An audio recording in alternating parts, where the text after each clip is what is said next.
Magandang araw mga ma'am sir, samahan niyo po ako sa pagbuo ng aking munting proyektong study table. Ito po ay itatapon na sana dahil gegewang-gewang na siya. Ngunit sinubukan ko lagyan ng plywood na pampatigas. Hindi ko nga lang na-videohan, pero makikita niyo na wala na itong kaalog-alog. Ito po ay yung dating nakalagay sa ibabaw niya na para mga shelves, pero hindi na natin siya gagamitin. Lalagyan na natin siya ng bagong design. Simulan natin sa pagtanggal ng mga lumang hardware. Ito yung luma niyang drawer guide, which is plastic lang. Walang katibay-tibay yan. Pati na rin itong bakal na drawer guide. Palitan natin. Nga pala mga ma'am sir, sa buong project na ito ay purong retasong kahoy o mga pinaglumaang gamit lang ang gagamitin ko at hindi ako bibili ng mga bagong materyales. So sinimula ko na nga sa pagputol ng plywood. 3/4 na marin ang gamit ko dito. 3 inches ang sukat para gamitin sides ng mga drawer. Lalagyan ko rin ito ng offset na 3 millimeters kada gilid para siya yung kakapit sa mga drawer sides. Puputulin ko ito gamit ang circular saw at ang aking homemade na track saw. At gamit ang table saw, gagawa tayo ng dado cut. Ang dado cut ay kanal kung saan mag-slide ang sahig ng ating drawer. Gagawin ko ito sa pagunti-unting pag-usog ng table beds at pagpasada ng ating kahoy sa table saw blade. Sa pamamagitan nito ay makakagawa siya ng kanal na according sa lapad na gusto ko. Ayan. Ganda ng pito. Itumilya na natin yan para matibay. At lalagyan ko rin siya ng papatigas para hindi muna siya bumuka pansamantala lang. Bitan na natin ang drawer guide at mag-test fit. Perfect. Ngayon naman ay gagawin natin ang mukha ng ating drawer. Ito ay 4.5 inches ang lapad, pero puputol tayo ng mas mahaba sa kailangan ko para hindi tayo mapitin. Ang gusto ko kasi ay papabada pagdating sa kanto para naman aesthetic, diba? At ito ay madadawa natin sa pamamagitan ng curve bending or paunti-unting pagkatla sa plywood ng paliliit na steps. O, ayan. O, diba? O, diba? Ang ganda? O, bada. Putulan natin ng according sa size na kailangan ko. Up. Okay, i-test fit natin yan. Perfect ulit. Ngayon, gamit ang aking palm router, alagyan ko rin siya ng kanal, pero tulo lang sa gitna. Yan ang kanal na sasalo sa sahig ng ating drawer sa harapan. Oops, teka lang.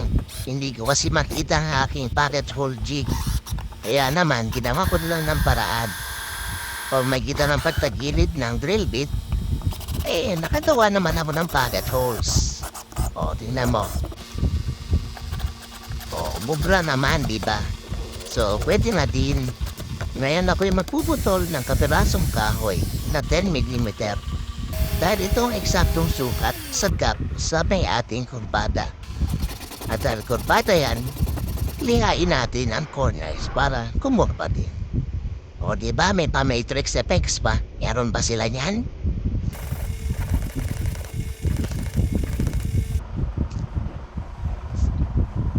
Tingnan natin kung sapat na.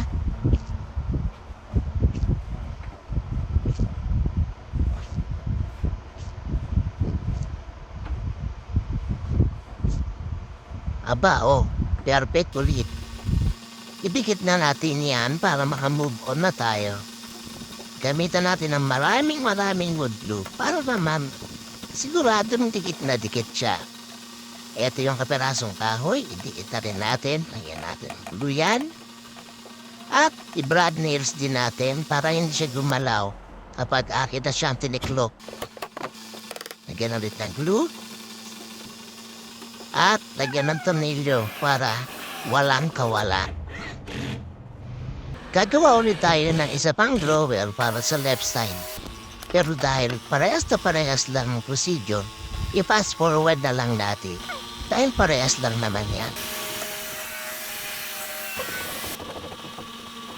Ayan, yari na. Aba, nandito pa lang aking supervisor. Supervisor, ano bang masasabi mo sa ating trabaho? Meow, okay naman. Salamat po, boss. Kaboses po pala si Santa Claus. Gawin na natin ang tabletop. Putol lang tayo ng kahoy na mas malaki ng bahagya sa kailangan natin. At saka na lang natin takisan para eksakto-eksakto ang sukat. Itong kahoy na ito ang maiging paa ng shelving sa ibabaw. Kaya naman puputulin ko ito dito at saka dito. Ipapadaan ko to sa table saw. At tsaran, dalawa yan. Para sa magkabilang sides. Magdahan natin ang kailangang putulin para ma-insert natin itong mga paan na to sa tabletop.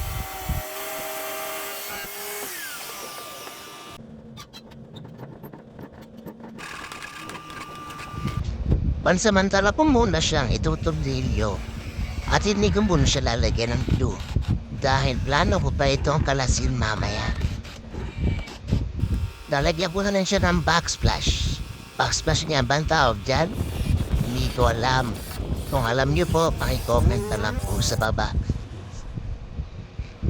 Dito tumilyo ko rin sa ilalim para naman matibay talaga.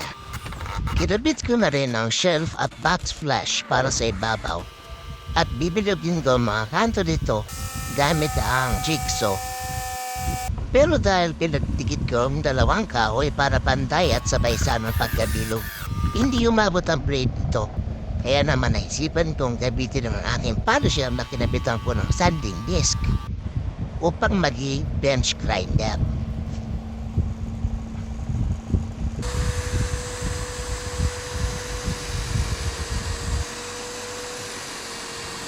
O kita mo naman, effective. Maganda ang trabaho niya. Pantay at eskwalado ang upod nito. O aesthetic shot muna tayo.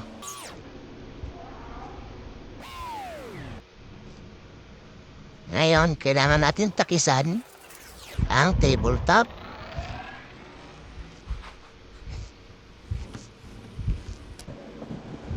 Putulin ang dapat putulin.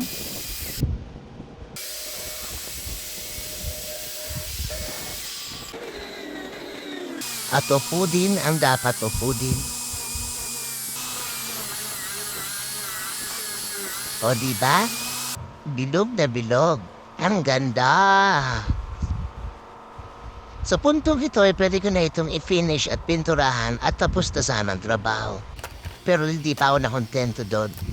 Gamit ang lumang 5 watts to T5 na LED. Tinanggal ko ito sa mga housing nila dahil ibabaon ko ito sa kahoy. Hininang-hinang ko na din sila dahil itong tatlong 5 watts na ito, isang controller lang ang gagamitin ko. Balik tayo sa table saw para gumawa ng isa pang dado cut. Dito natin ilalagay ang mga LED strip na galing sa T5. Isa pa ulit dado cut para daanan ng wire sa ilalim. At isa pa ulit sa gilid para sa pag-exit ng wire. Dito ay nakatilt ang blade ng 5 degrees para mag-cut ng dovetail na siyang hahawak nitong plexiglass na pinutol ko. Itong plexiglass ay magsisilbing diffuser ng mga ilaw.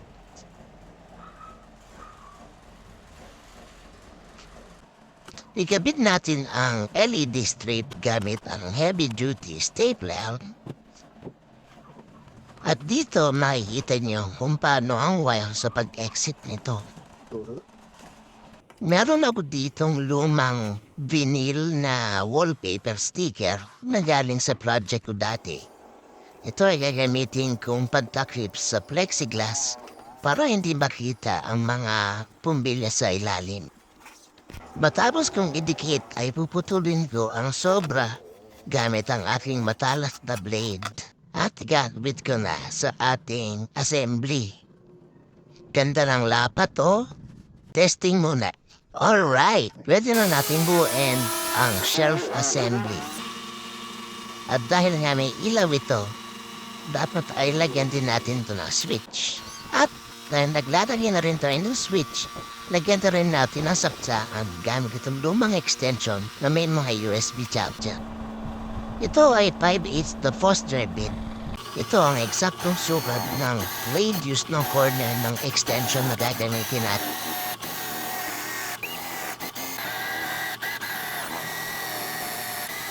Pagkatapos kong butasin ang apat na corners, ay pwede ko na itong padaanan ng router gamit ang templating bit at straight edge. Gagamit din tayo ng jigsaw para kumpletuhin ang putol. Ngayon naman ay 10mm na drill bit para sa corners ng light switch. At jigsaw para putulin ang natitira pang kahoy.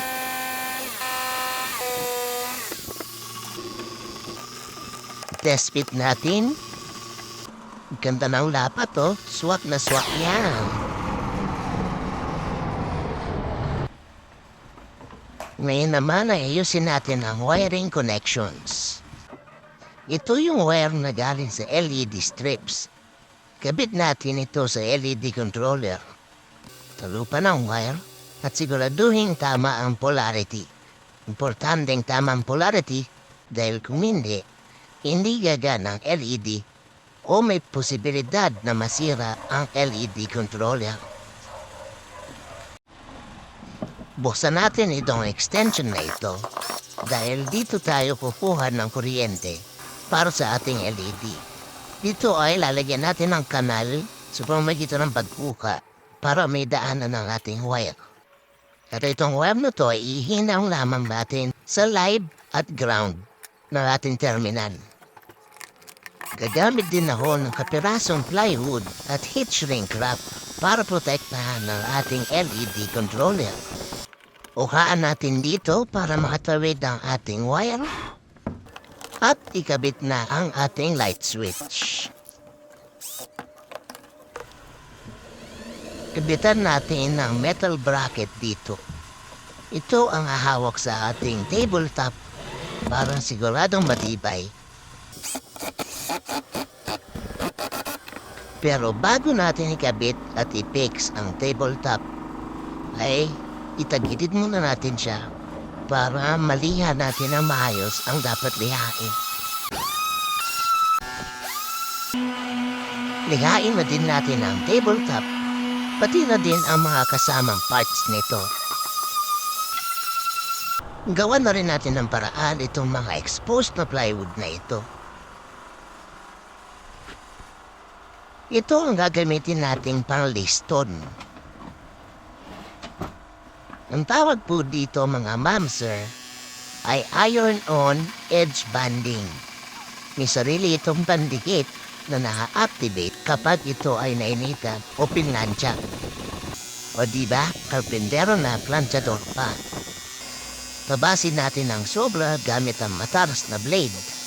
At pagkatapos ay lihain hanggang kay maligayahan.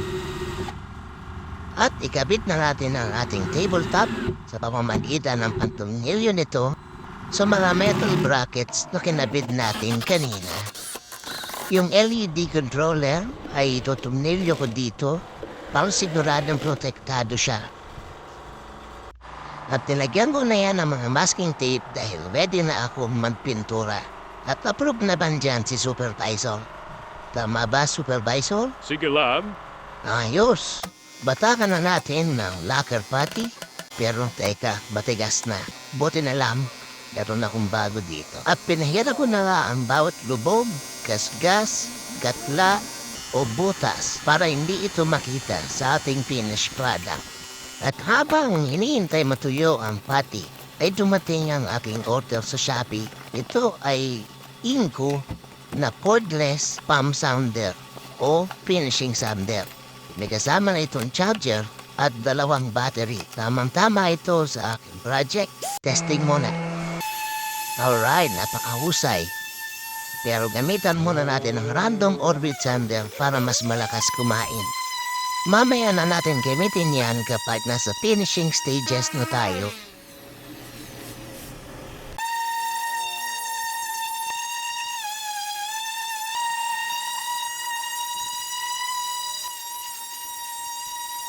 Masyadong malalalim ang ating mga butas at hindi ito kinaya ng lacquer putty. Pero may paraan tayo dyan. Mamaya gagawin ko yan ng paraan. So ngayon ay pinturahan muna natin para malinis tingnan. Ang gamit ko po dito ay epoxy primer. Kita niya naman kulay puti. Dahil ang finish na kulay nito ay kulay puti din. So ipinahid ko ito gamit ang foam roller. Pinturahan ang dapat pinturahan. At totoo lang po mga ma'am sir ay nahirapan ako dito. Kung uulitin ko ang project na ito, ay dapat pininturahan ko muna bago ko inassemble para mas madaling abutin ang mga sulok-sulok. At para sa malalalim na voids o butas, ay gagamit tayo ng polytack. Buti na lang at naitabi ko ito mula sa project ko from 2 years ago. Medyo matigas na nga siya, lalo na yung hardener niya. Pero sa pagkakaalam ko, kahit matigas na ang hardener, magkakaroon pa din ito ng tamang chemical reaction.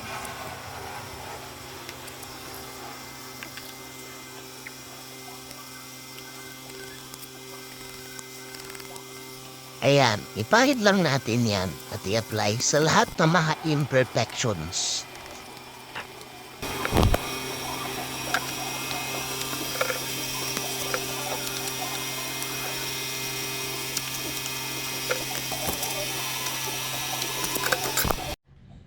Makalipas ang ilang sandali ay tumigas na nga siya. Pagkatapos ng kut-kut test ay nakumpirma ko na pwede na siyang lihain. Tara, lihain na natin.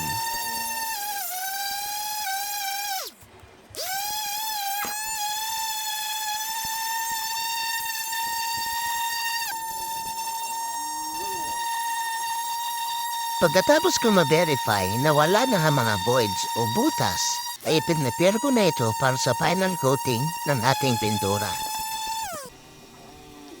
Sa totoo lang mga ma'am sir, ito ang pinakaayaw ko sa lahat ng proseso, ang pagpipintura, dahil sobra itong mabusisi.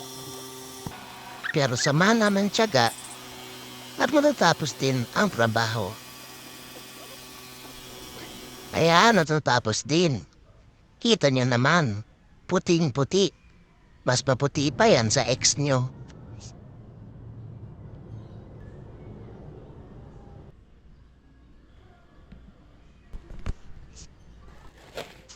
Welcome to my unboxing video. Charot lang. Tanggalin na natin ang mga nakabalot na plastic para maiprepara na natin ito sa gagawin nating wood finish.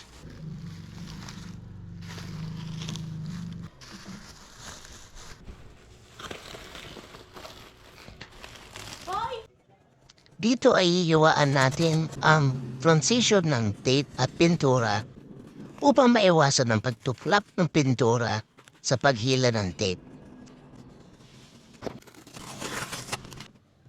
Mamalansya ulit ako ng edge banding at lalagyan ko na ang lahat ng dapat lagyan.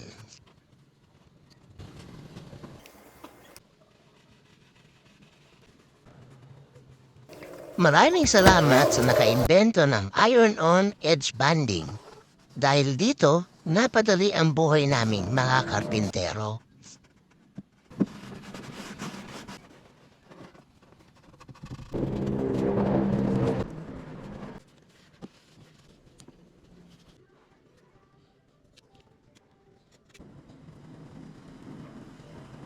Oh, yan sa muna.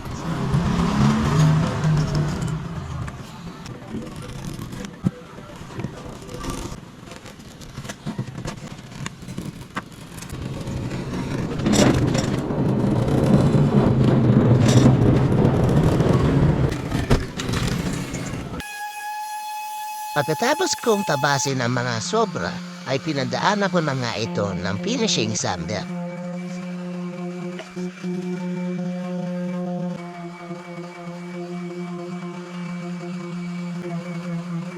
At niliya ko na rin ang tabletop in preparation for the next step.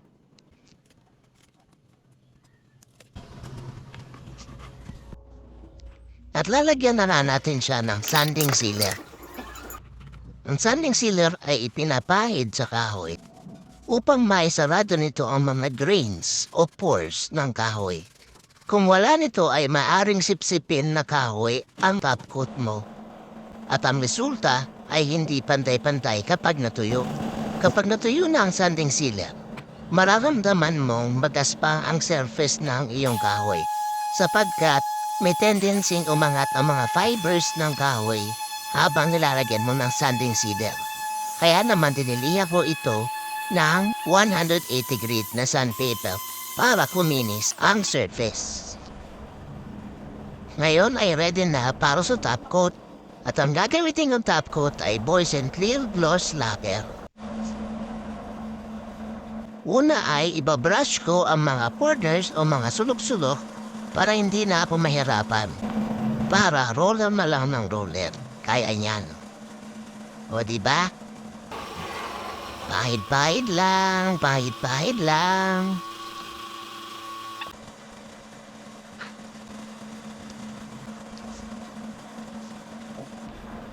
At natapos din ako sa pagpipintura. Salamat naman. Ngayon ay assembly na natin ang mga piyesa.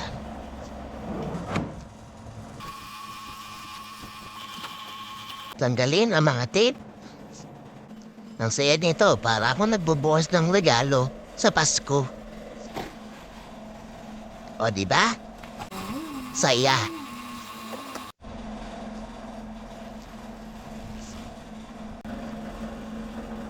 Kapit na rin natin itong saksakan. Pati na rin ang switch.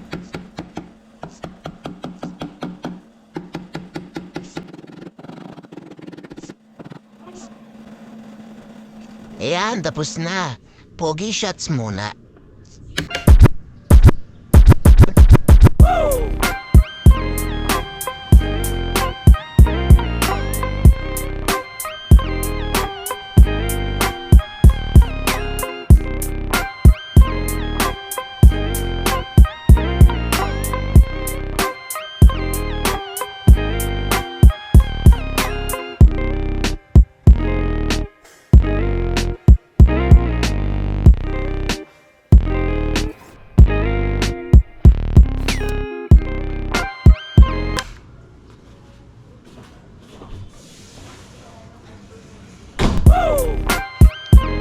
Maraming salamat mga mamsers sa panonood at pakikinig.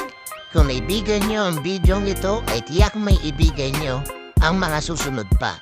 Marami pa tayo mga projects na darating, kaya abangan nyo lamang po. Salamat po ulit.